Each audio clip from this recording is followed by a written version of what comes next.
Você sabe o que é hidradenite supurativa?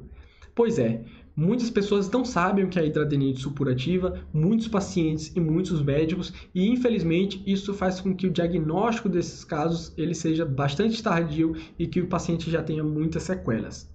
Então nesse vídeo aqui nós vamos discutir o que é a hidradenite supurativa, como ela se apresenta, por que ela ocorre e como nós fazemos o tratamento desta condição. Portanto, fique até o final do vídeo para que você saiba tudo sobre essa condição. Antes da gente prosseguir no nosso vídeo, deixe o seu like, se inscreva no nosso canal para que você não perca nenhuma novidade dermatológica. Então nós estamos aqui mostrando essa axila desse paciente com esses nódulos, essas cicatrizes, essa fibrose. Isso é um caso avançado de hidradenite supurativa, mas nós vamos conversar aqui como fazer o diagnóstico precoce e por que ela ocorre. Então observe aqui, primeiro ponto, que a hidradenite supurativa é uma doença inflamatória não infecciosa. Isto quer dizer que não é uma bactéria, não é um vírus, não é um fungo que causa a hidradenite supurativa, e sim o próprio organismo do paciente que tem um processo inflamatório contra uma glândula chamada de glândula sudorípara apócrina. E o que nós estamos vendo aqui é que essa glândula sudorípara apócrina, aqui representada em vermelho, ela possui uma íntima correlação com o folículo piloso, com o pelo propriamente dito. Isto faz com que a hidradenite supurativa esteja mais localizada em áreas com muito pelo no corpo, como por exemplo as axilas.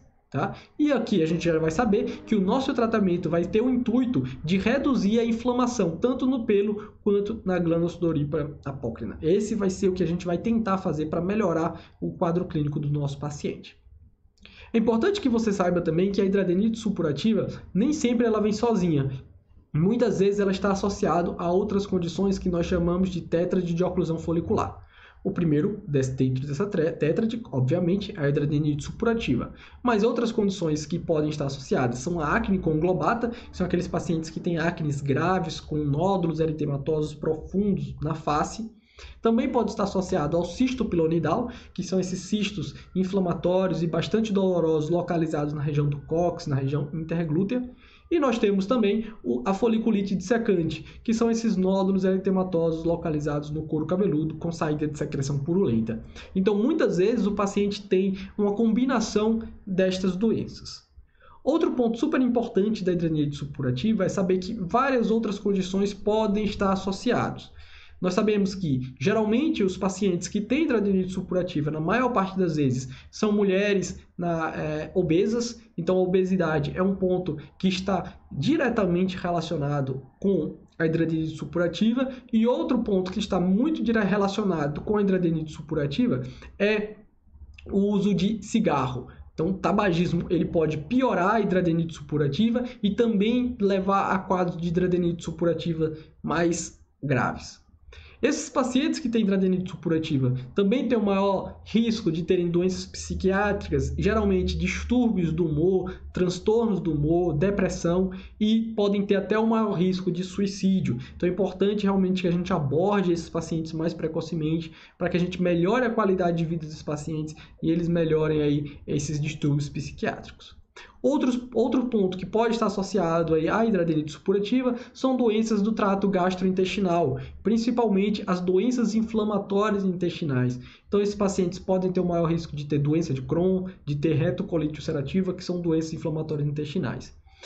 Esses pacientes também podem ter um maior risco de artrite, quando eles têm essa síndrome chamada de síndrome SAFO, que além da artrite, eles podem ter aí hidradenite supurativa e doenças mais graves. E esses pacientes também, na pele, além das lesões, todas essas lesões que nós falamos, eles podem ter o maior risco de ter pioderma gangrenoso e até mesmo câncer de pele. Então percebam que o paciente com hidradenite supurativa é um paciente extremamente complexo e que nós não devemos apenas observar as lesões da hidradenite supurativa, mas observar esse paciente como um todo, já que ele traz uma carga de sofrimento e muitas outras doenças podem estar relacionadas. Então, a proporção aqui que ocorre, geralmente mulheres, na proporção de 3 para 1. Então, para cada 3 mulheres, nós temos um homem, ou seja, tanto homens quanto mulheres podem ter, mas é mais frequente no sexo feminino, e nós precisamos saber que geralmente são mulheres na segunda e terceira década de vida, quando o quadro surge, quando o quadro se inicia, mas muitas vezes não é diagnosticado nessa fase, só é diagnosticado em fases mais avançadas, fases com sequelas, infelizmente. Como é que se apresenta? Como é que ela se apresenta clinicamente um quadro de hidradeniite supurativa? Bom, ela é um quadro progressivo se não for tratado. Então, ela se inicia com esses nódulos eritematosos que podem sair secreção purulenta e que são erroneamente diagnosticados como furúnculos de repetição. E os locais mais acometidos aí são axilas, região genital. A gente vai ver uma figura lá na frente mostrando realmente os locais mais acometidos. Então, se ela não for tratada, esses nódulos eritematosos começam a formar fístulas nesses locais, que são esses agrupamentos, cicatrizes, e depois ela evolui com cicatrizes maiores, que são cicatrizes já inestéticas, muitas vezes irreversíveis. Então, o ideal é que a gente faça diagnóstico nessa fase mais inicial, por isso que a gente precisa conhecer essa doença. Então, as áreas que têm glândulas sudoríparas apócrinas, ou seja, áreas em que tem uma maior quantidade de pelos também, são as áreas em que são mais acometidas por essa doença. Por isso que nós estamos falando bastante de axilas, mas não apenas axilas, mas também regiões submamárias, região pré-external, ou seja, na região anterior do tórax. Nós temos aqui na região genital, no glúteo nós podemos ter, e até mesmo no couro cabeludo, como a gente falou lá da foliculite dissecante. Então, esses são os locais mais comuns. Então, pegou um paciente que tem furúnculos de repetição localizados nessas topografias, nessas regiões, precisa lembrar do diagnóstico de hidradeniite supurativa. E de acordo com a apresentação clínica do paciente, nós damos a gravidade do quadro, que é o que nós chamamos de estágios de Hurley. Nós temos estágio 1, 2 e 3. O estágio de Hurley 1 é uma hidradeniite leve, é aquele paciente que tem apenas nódulos eritematosos esporádicos nessas regiões. O estágio de Hurley 2 é quando começam a formar fístulas. Nós temos nódulos profundos, mas nós já temos algumas fístulas. E o estágio de Hurley 3 é a fase que nós queremos evitar, quando nós temos já cicatrizes, fibroses aí localizados nessas localidades. Então, é assim que a gente gradua os estágios. E para que a gente faz essa graduação de estágio de Hurley? Que é para que nós possamos identificar o melhor tratamento para esse paciente. Então, finalmente, nós chegamos aqui em como tratar esse paciente. Primeiro ponto super importante e que deve ser mantido durante todo o tratamento, independente do estágio desse paciente, são essas mudanças no estilo de vida. Então, é importante que nós explicamos aos pacientes que eles precisam parar de fumar. Só de parar de fumar, o quadro já se beneficia muito, o paciente já melhora bastante. Nós temos que orientar a perda de peso, porque, como nós vimos, a obesidade também está relacionada diretamente à hidradeniite supurativa.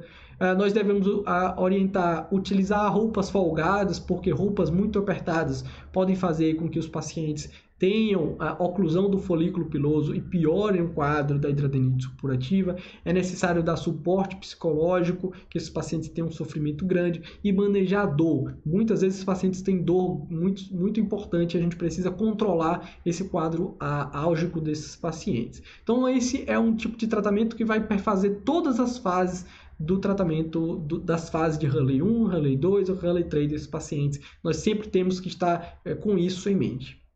Aí a gente vem para os tratamentos clínicos, tratamentos medicamentosos.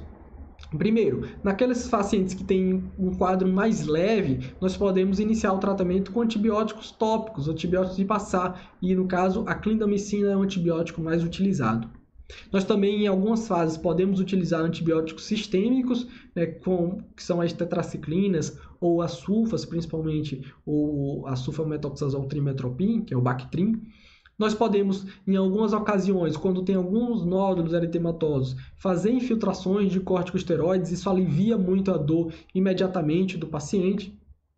E naqueles casos um pouco mais graves, apenas Hurley 2 e Hurley 3, nós vamos fazer medicamentos sistêmicos, como a citretina, dapsona ou ciclosporina. E o que nós temos de mais moderno e que melhora mais rápido esses pacientes são os imunobiológicos, que são injeções que podem ser feitas de forma intravenosa ou feitas de forma subcutânea, mais comumente, que são principalmente o adalimumab e o infliximab. São os imunobiológicos mais utilizados para o tratamento da hidradeniite supurativa. Nós, além do tratamento clínico, nós podemos fazer tratamento cirúrgico para esses pacientes em algumas opções. Então, quando nós temos pequenos nódulos, nós podemos drenar aqueles abscessos quando eles estão cheios de pus. Em casos que nós temos já fístulas, nós podemos retirar essas fístulas e túneis. E nos casos em que há grandes cicatrizes já, nós teremos que fazer grandes excisões, retirar ali um grande compartimento da área afetada para melhorar a qualidade de vida desses pacientes. Então percebam que nós temos uma miríade, uma quantidade muito grande de tratamentos para oferecer para esses pacientes, para melhorar a qualidade de vida desses pacientes e muitas vezes para resolver praticamente o quadro desses indivíduos, que eles vão ter uma outra vida, uma outra qualidade de vida. Nós precisamos, então, conhecer todas essas opções terapêuticas. Tá? Então era isso que eu queria falar com vocês. Espero que vocês conheçam essa doença, consigam diagnosticar precocemente esses pacientes para que eles não cheguem a esses quadros tão graves, tão avançados. Um abraço e até o próximo vídeo.